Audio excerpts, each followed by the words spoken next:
Hello and welcome back to New Paradigm Healing. This series focuses on ayahuasca assisted therapy. Our intention is to educate, inform, and support the conscious and responsible use of ayahuasca in the Western context.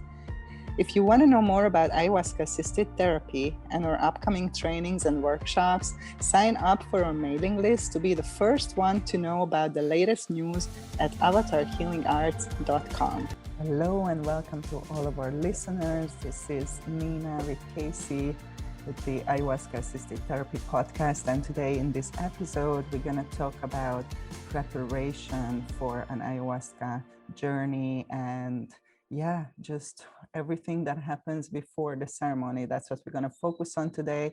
We talked about this topic a little bit, in other episodes, but a lot of people asking these type of questions. So we're going to just do this episode really going through some of our experiences and what we learned, so you can just make an informed decision and choose, the best path that serves you, the highest way. So welcome, Casey. Thank you for joining today. Thanks for having me again. I'm excited to dive in, and let's start with just talking about our experience a little bit. So your first experience when you first did, how was that before? What happened before, you actually went to a ceremony?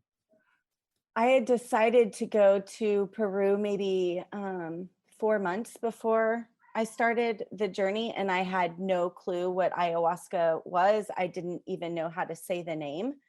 I had never heard of it, but something just stood out. There was a friend of mine who was kind of putting together this trip, and it was a woman from my hometown who was running it, her and her husband. So there was that trust factor there.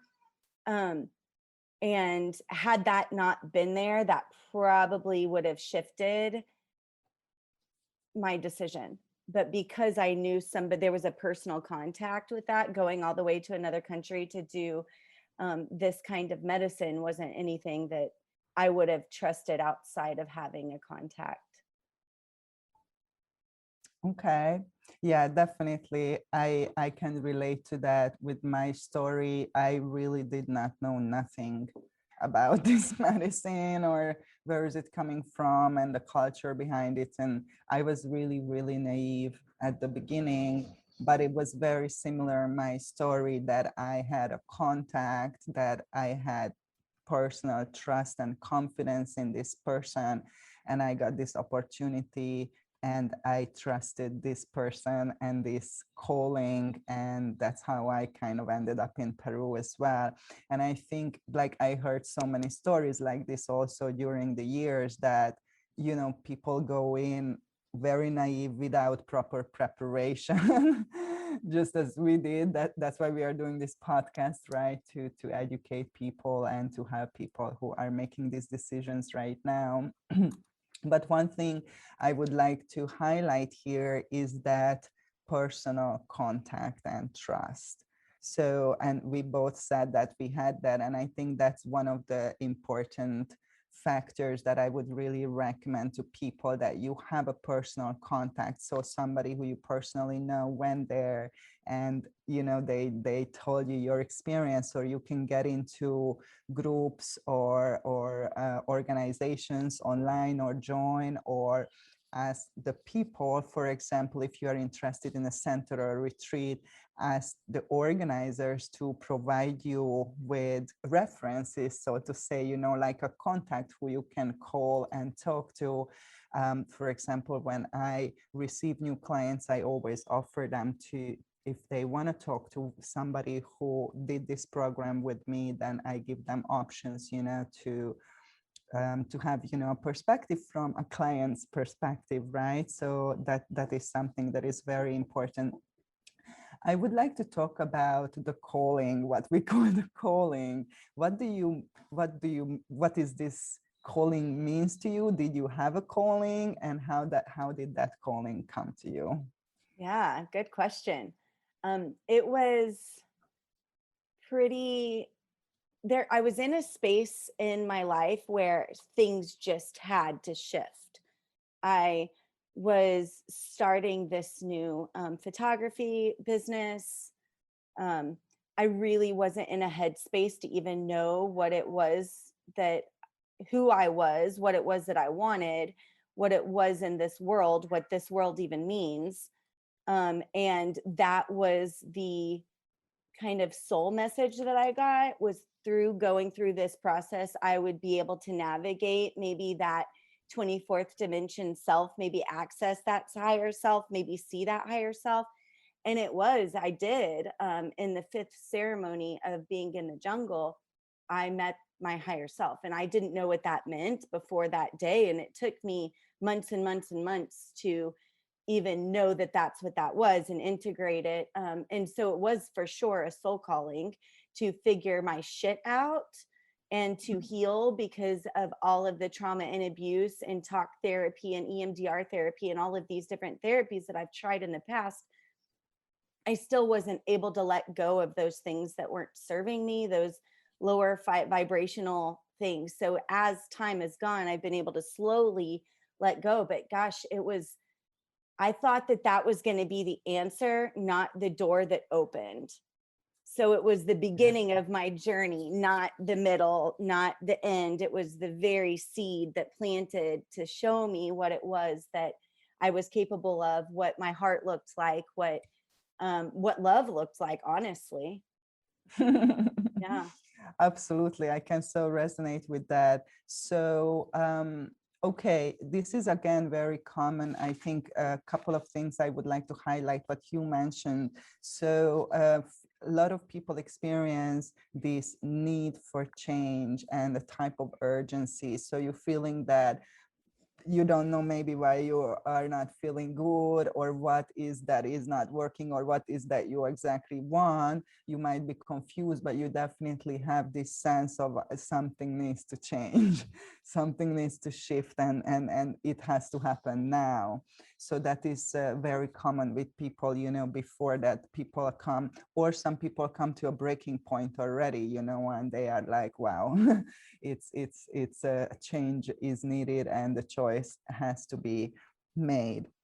And then the other common kind of theme that I also experience many times is the need to go to deeper, the need to go to the root of the problem. So as you said, many people, including myself, you had discovered other tools, practices you were practicing, so on and so forth, and we still kind of were suffering, and we were still feeling that even though a lot of healing and integration happened in our lives, and it's not the first time that you kind of embarked on this type of journey, but still something is still there, and you need to go deeper, and you need to find out what is the reason where these things are coming from, to really create like fundamental change in your life. So I think that's another common element. So what was that that you why you chose this particular tool or path? Like just because you had this friend and had this contact, or it was some kind of other kind of intuitive, why did you choose this particular path? It was a combination of some things. One was financial. So I had a project that came through around that same time of booking it. So it gave me the capability of like financially going, because that was a big thing. Mm-hmm. And the other thing was I was now working for myself, so I could take the time, not in the corporate world, to actually take the space to go and come back and integrate in a way that wasn't back to my old life. And the other thing was the just intuition that I had that something had to shift, and it was in front of my face. And it sounded like 2.5 weeks, 2 weeks or whatever in the jungle without technology and without the distractions, and on a no salt, no oil diet. And even with the screening process was pretty intense with the place that I went to. So I was impressed with the questioning, all of the meetings prior to going and getting on the flight, the organizing. Like there was a lot of that that was just taken care of because somebody was leading that job in our group. And so, yeah, there's there were a lot of different components on why I chose it, but it was the jungle. It was a soul answer. I just knew that I needed to go, and I had these things that I needed to work out. So just the peaceful jungle was a huge attraction. Absolutely. Thank you for sharing your experience. One thing that is important for people to understand that this is a journey, this is not an event. And we talked about this before. And I do believe that your journey starts when you say yes to this path. You know, when you say, yes, I'm going to do this, I'm going to go to this retreat, or I'm going to travel, or I'm going to go, like when you commit and you say yes to this calling, that what we are talking about, that is your beginning of your journey. And many people describe that they have kind of processes, so to say, and things coming up before the ceremony, because I feel that the medicine is really working with you once you say yes and make this kind of commitment. And then as Casey was mentioning, the ceremony itself is like an initiation. That's how I perceive it. When you are crossing a threshold, when you are opening a door into a new space, you know, it's a type of expansion, and really some people say that's the real beginning, you know. So you can have different perspectives on this. I think it's the beginning when you say yes, and then it's a type of there is a preparation, and then there is a type of initiation is the ceremony itself. And then we talk about the integration that, you know, we talked about a lot, and we'll continue talking about, that happens after the ceremony. And this is where most of the changes take place and the embodiment happens, and, you know, the healing and everything unfolds. So it's important. I think that's another thing that I would like to highlight, that you understand that it's not a one night stand, it's not an event. So you take time for your journey, you take time for the preparation, for whatever is your context for the ceremonial aspect or part, and for the integration as well. So taking time off from your life to focus on this and to dedicate yourself and to receive, you know, through this experience all that you can, is very important. That you create space and time for that in your life, and you are not going for a weekend with the ayahuasca and then Monday you are in an office back to work 8 hours a day. That's not the best choice that you can make, let's just say that. And with the preparation in particular, what Casey was mentioning, another good, I think, element to highlight is what happens before the ceremony. So if you choose a center, a place, or a person who will, you know, create the ceremonial space, what happens before you go there. So for example, if they are in contact with you and they only focus on that, you send them the money and they do not require any information from you, about your medical history, for example, if they do not have any pre-consultation or screening. So if these people only want you to pay for the thing and don't care about nothing else, then please don't go to that place, because it's very irresponsible and unprofessional. And every, you know, integral healing space and healers will do a serious pre-screening. As Casey was mentioning, I do like an hour free consultation with people, you know, before they commit or they decide. So and there are contraindications. There are situations when this is maybe not the best choice for people, you know, to do this. So that is very, very important. If you have any medical condition, then it's even more important that they screen you. They talk about if you're taking any medication. Again, mentioning that, for example, if you are any type of SSRIs for depression, that's contraindicated. You cannot be on medications with this medicine, with this particular medication. You have to detox yourself from this. So this requires personal assistance from the people who are leading that space, and they will guide people how to prepare, how to detox in their particular case, what they need to do, you know, and also screen them if this is the best choice for them. So if you have no screening, then that's like a huge red flag of that maybe this is not the best place for you to go to. Okay, anything about this, Casey, that you would like to add? Yeah, I would. First, talking about it now and looking back from the very beginning of this process, and you were talking about like the plants or spirit medicine, like reaching out beforehand. And it was right whenever I said yes, that the trees and things just started communicating, and like the little tiny knowings. And that was really the beginning. But yeah, the whole consultation part, the preparation, the diet, all of it, if there was not a guide to help me, I wouldn't know what to do. But you do have to have a very pure body.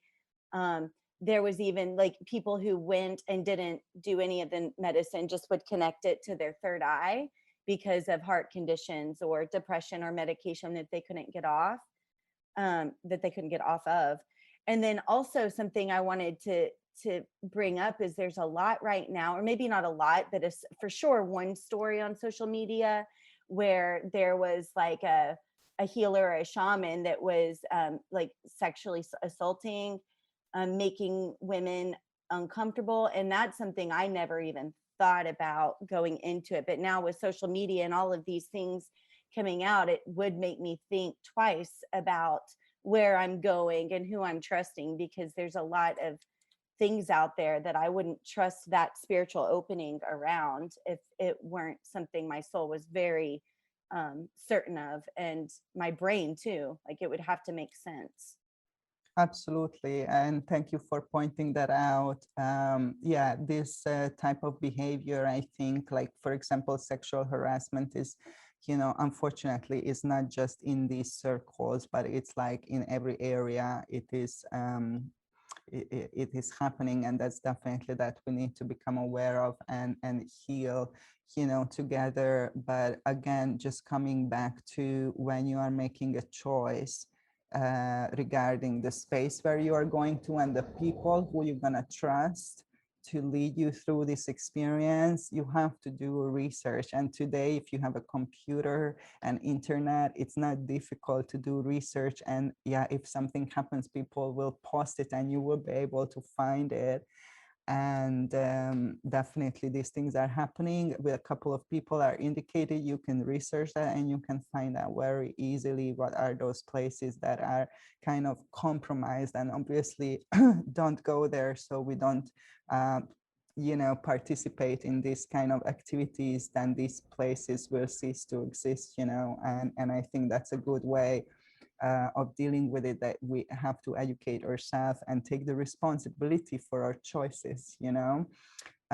So when you are making a decision, it has to based on obviously logic and doing research and educating yourself, and intuition, what we talked about, a calling, a trust, a feeling, personal connection, so on and so forth. And your choice comes together from these two elements. So you have rationality and you do research, and then you have intuition as well. And if both of them telling you that this is the right thing to do, then you go ahead with that, right? So just because you trust a person because it's your friend for 30 years and they are saying, oh, you have to come to this place, it's not sure that it will serve you the same way as maybe it served your friend. And so, you know, relying on simply just blind trust or personal connection, it can be also not balanced. Or relying only on logic, you know, and research, and ignoring your personal feelings and intuition, that can be also, you know, create problems and situations. So what is really important, I think, what I believe is setting an intention. So we're going to talk a little bit about the intention and what do we mean by that, and a little bit about set and setting. So when you work with any kind of psychedelic medicines, we talk about set and setting as two factors that influence your experience to a great extent. And what does it mean is that you have set refers to your mindset. So your mindset and what you're thinking, what are your expectations, what is your mindset when you are going into the ceremony, what is your intention, so on and so forth. And the setting is the physical environment and also mental, emotional, energetic environment, all kinds of environment that you are in when you are going through the experience. So these two things will greatly shape your experience. So that's why if you take the same substance, you know, on a party, on a festival, or you take it in a sacred, ritualistic way for healing and prayer, you're gonna have completely different experience, you know, even though you can use the same medicine or the same substance. So therefore, the intention that you are going forward for this whole journey is I believe is crucial, because it was my experience that I observed that I always had this very clear intention that I'm doing this for healing and self-discovery. Like, and that was my intention. I want to know myself and heal myself and learn and be in service, you know, for myself to the world. And how can I serve, and how can I learn, and how can I know myself? That was my intention. And I was always guided to very safe places with integrity, with beautiful people. And I can say truly my experience, I never been in a bad, well, I don't know, it's you know, depends on your perception what is good or bad for you, but I never been assaulted, or I never had any kind of these stories, you know, with people with lack of integrity. I somehow always, you know, connected. And I believe that a big part of it was that my intention was very clear, you know, why I am doing this. And sometimes if you don't have a clear intention, you still have an intention, because everybody has intentions, expectations, you know, we are human. So, but if you're not clarifying that and consciously setting that intention, then, you know, you might not be aware of what is that you are sending out unconsciously, maybe, or from trauma or from wounding, you know, and this can lead you into situations that you might experience as you know, traumatic or negative or bad experience. But I think it's just a question of perspective, you know, how you look at in the bigger context, you know, why you are going through that experience, and why did you ended up there, and what happened to you, what does that mean to you, and what can you learn from this experience. And obviously, you know, I'm not advocating it, you know, that if somebody assaults you, that is a good thing, absolutely not. But I'm just saying that because you are an energetic being, we are spiritual beings made up of energy, you know, everything is energy, your thoughts are energy, and your intentions and thoughts are very powerful things, because you create with your mind. And, you know, this has a great influence. So I would say that, you know, big part of the preparation is to set a clear intention, or to have somebody help you to prepare and help you to set this intention.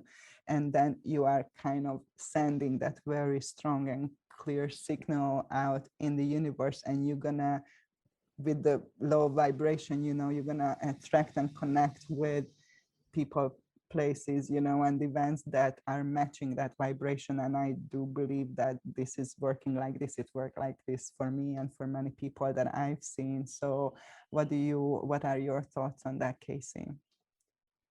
First thing is setting your intention. So each ceremony that I've participated in, I've spoken or said either out loud or to myself what my intentions are for that ceremony. And they were different each time. Healing was always a part of it. But they were different as I've gone through different ceremonies in the past like year and a half. But I was in one, the last one that I participated in, which kind of gave me this huge realization that the medicine was me. And so this whole like, oh, okay, like I can connect with God and spirit without being in these ceremonies. But it was a very aggressive, I guess it would be a good word, a very aggressive ceremony, that I had never been a part of one aggressive before. So there was a lot of yelling, a lot of screaming, a lot of get your stuff out, that kind of projection. And the ones that I had been in previously had been very personal. You are on your own personal journey. You're on your little yoga mat in your space with your bucket and your water, and you're shaking, you're going through your own personal purge, but it wasn't people getting it out of you. So that one was a little bit different. And I can see how that would be beneficial, but that's for sure something I would ask before another ceremony, because it for sure wasn't aligned with me, because I had had spiritual abuse and stuff as a child.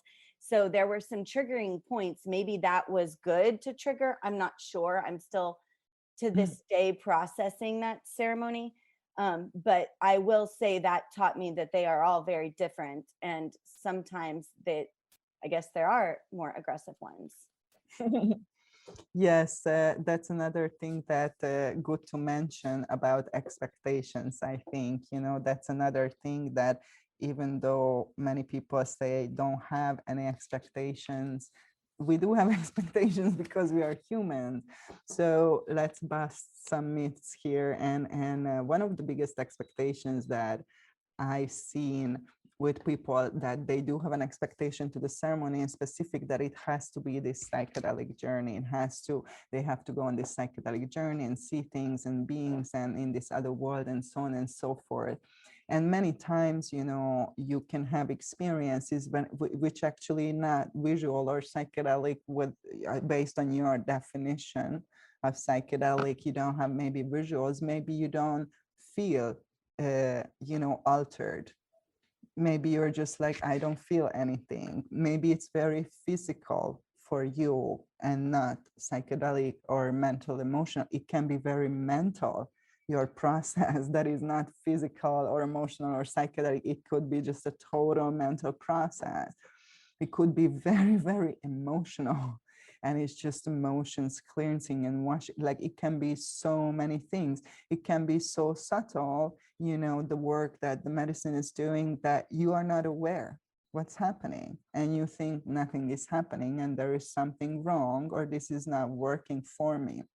So I would like to share my perspective on this, because if you understand that you are coming, into kind of communion, not in a religious way, but in connection with a higher intelligence, a higher state of consciousness, and you are going in with a prayer and an intention, and you're surrendering, to that, and then you question that, oh, maybe she didn't do a good job, or this infinite divine consciousness just made a mistake, because I didn't have the right experience. So think about it this way, the type of arrogance in a way, now you either trust and believe, that you receive because, you are going asking for something.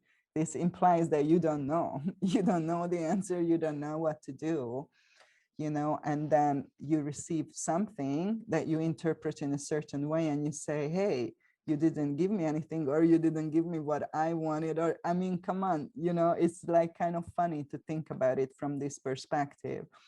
And my experience is absolutely 100%. Your ceremony experience makes total sense in the light of the integration. When people are going through the integration and we unfold the whole story, it really comes out. Why was that significant? So for example, if somebody say, okay, this is not working for me. Everybody had an experience and nothing happened to me. So there was something wrong. This already bringing up stuff that is like, how do you think about yourself? This is your worldview, that all the other people can do it, there's something wrong with, I couldn't, that's part of your process, that's part of the revelation, that's part of the medicine teaching you and showing you your mindset and why you are stuck and why you cannot manifest what you want, so on and so forth. But often you don't understand this in the ceremony because you have a specific expectation and then you don't see, what is there, or you are so involved in your own story that you cannot see. And that's why you need integration, and that's why you need guides, to help you to understand, and create the changes, that you want to really create. So I believe there is no good or bad experiences. I believe the experience is that what you have to have in that moment. Maybe you don't understand why with your mind in that moment, but my experience is that it's long term. You can really understand and see if you pay attention. It's a kind of like also like decoding information. This world is not like our material world. We need to translate, and with the mind also, to understand on that level, and that's also sometimes takes time. So I think with yeah. these ceremonies, like because they are so spiritual, um, because of my past and having spiritual abuse as a child, it made me wonder the aggressiveness and what let me see how I want to phrase this. What are the potentials of spiritual attacks? Is that even something that you've seen? Is that something that happens? Because those are the things that I feel like I don't want to bring myself vulnerable to, are other things that maybe I hadn't quite learned how to protect myself from, that I'm now learning. But those were the thoughts that were going through my head, were these, is it possible to be spiritually attacked when you are on, in theogens and in a space of this spiritual awakening with other souls that you may not know? Absolutely. I mean, as we talked about, we are spiritual beings. We are made up of energy vibrating on different, frequency.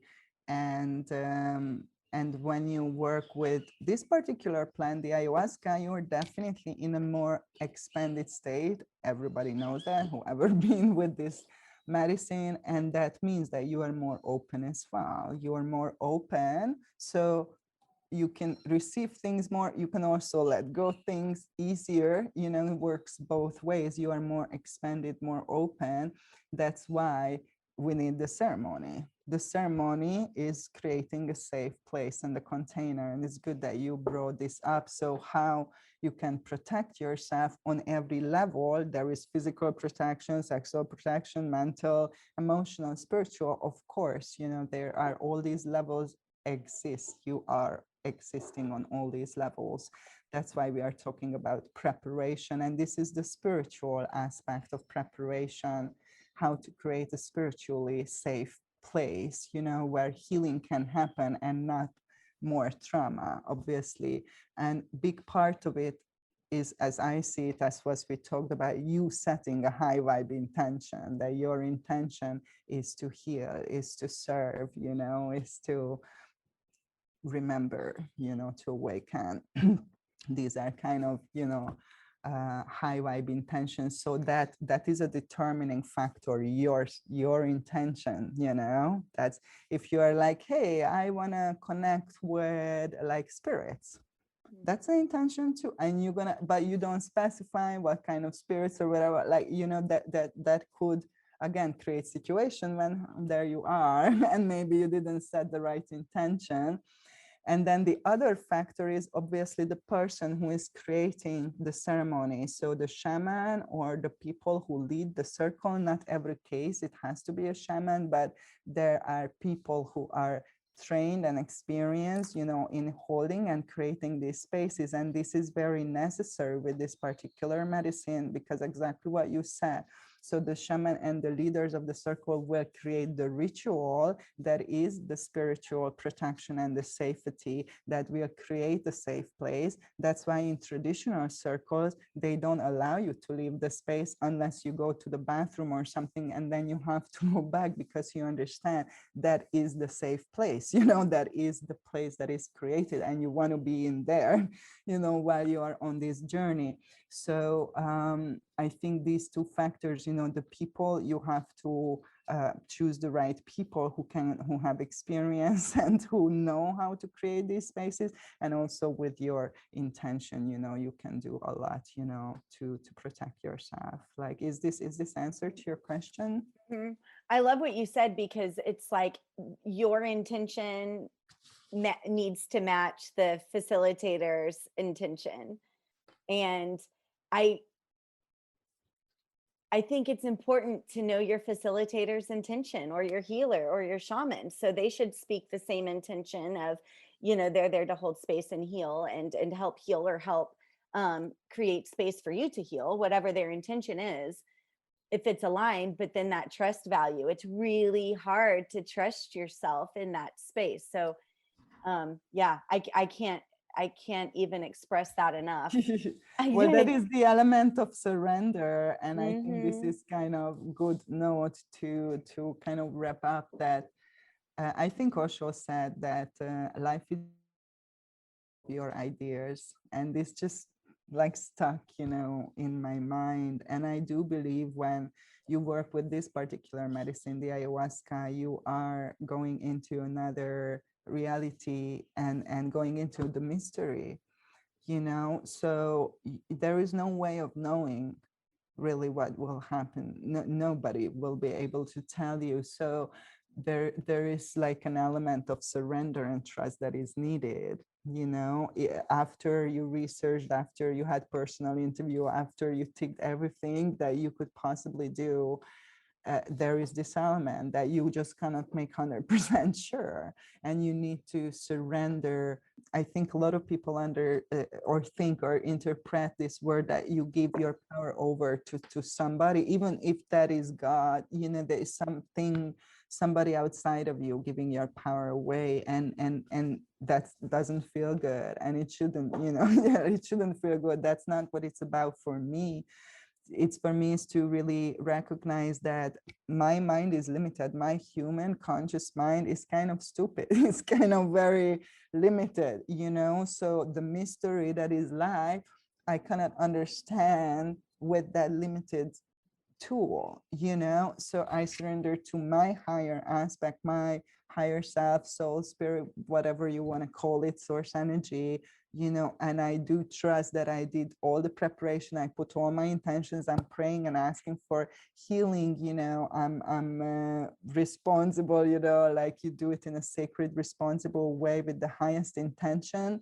And I trust that everything that comes to me will serve that intent. I have to trust that that's what it means for me to surrender. It has to be an element of trust, because you can never figure out. And after so many years, every time before I sit in a circle, I have this, you might perceive as nervousness, but it's just the feeling that I have respect and humbleness, know that I'm going into the mystery, and I don't know everything, and I'm here to learn, and I think that is like an important factor after everything, so do you relate to this? Do you had that, part when you were like, okay, I surrender?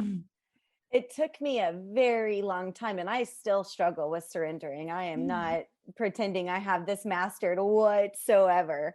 Even allowing the medicine to be, or just allowing the medicine to work, it was like in my head at the time, I wasn't worthy to be fixed, worthy of being fixed. And so I had to heal some of those things before I could even surrender. So it was integration before I was surrendering. Like, I would do the best I could, but I didn't know what that meant. Absolutely. No, I am also in that process, because we are educated and conditioned to control everything and to try to control everything. And that's the opposite of surrender. So it's kind of, it is a learning process for sure. I want to mention some contraindications in terms of preparation. So one of the things that people ask me about is age limit. You know, how old you have to be to do this. That really depends on the place.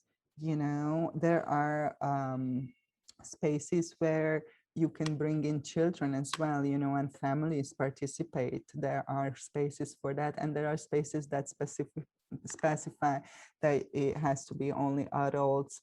Um, I don't think there is a upper age limit. I never heard about that, but yeah, that could be. It's very specific. You need to investigate this, you know, in terms of age, and also contraindications wise, as we said, if you are on serotonin blockers, SSRIs, if you are have schizophrenia or psychotic episodes, or were, you know, treated with psychiatric medicines for these reasons, you know, that's definitely something that needs to have individual, you know, I don't want to say that you can never do this, because I don't believe that's true, but it has to be with that kind of guidance and preparation, who are confident, you know, to lead you through that experience.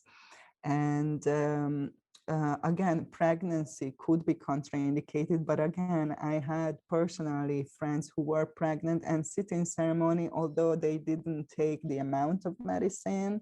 So, and again, that is depends on tradition and the circle and so on and so forth. So that has to be, it's very individual. That's why you want to have professional experienced people who are dealing with it, because, you know, it depends on the individual. And you know, that's one of the gifts of this medicine, that even though we all drink the same medicine that is prepared in the same way, prayed over the same way, and we are sitting in the same setting, but we will have completely different experiences and journeys, you know, depending on our individual needs and desires. So that is, you know, the intelligence of this medicine.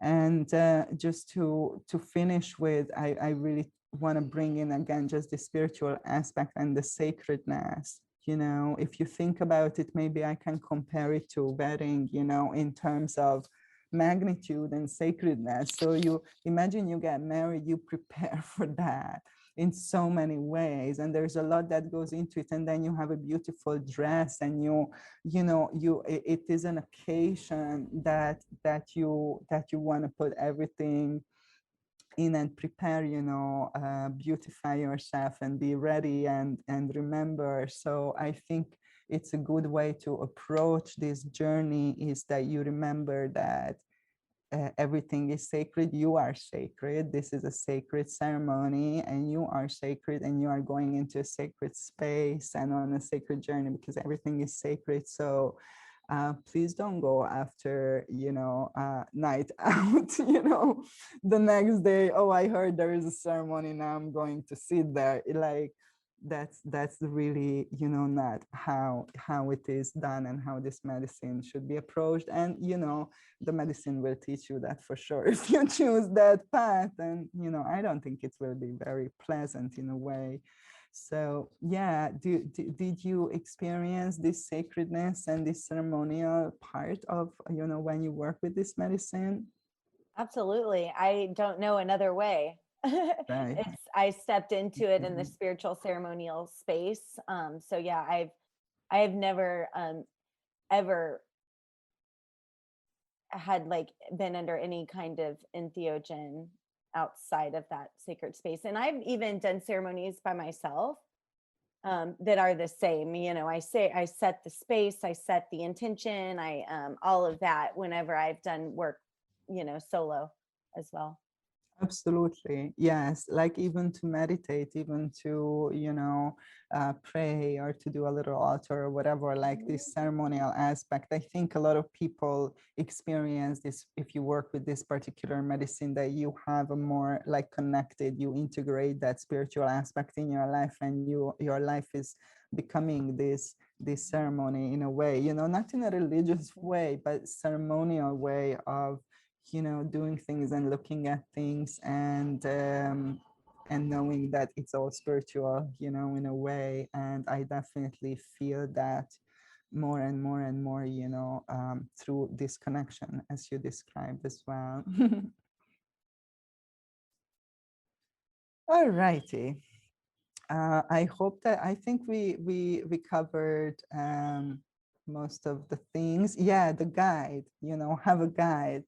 The most important, just to remind people that if you never did this, if you do not know how to prepare, if you do not have integration therapist or coach or guide who can help you to integrate and create healing space and safe place for your journey after the ceremony, then please make sure that you have supportive environment and you have experienced people, who can assist you. And it's wise to ask for help. It's wise to ask for guidance, because as we said, you're going into the unknown, you're going into the mystery. So that can ease your journey a lot, when you have safe containers that, like-minded people and trained therapists and guides and experienced helpers, you can help you to create that. So, and it's very, very important, as we said, because it's a journey, it's not an event.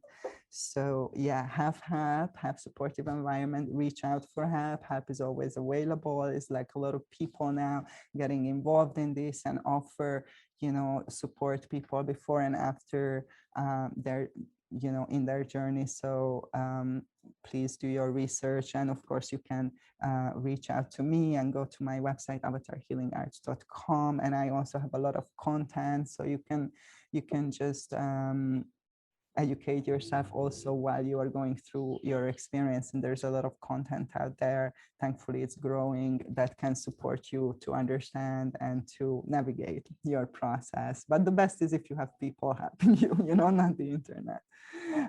Do you have like a little circle and, that is, and this type of support, and how do you find, how important is that for you, that you have that space? It's been a process throughout my journey, but I do have people and support.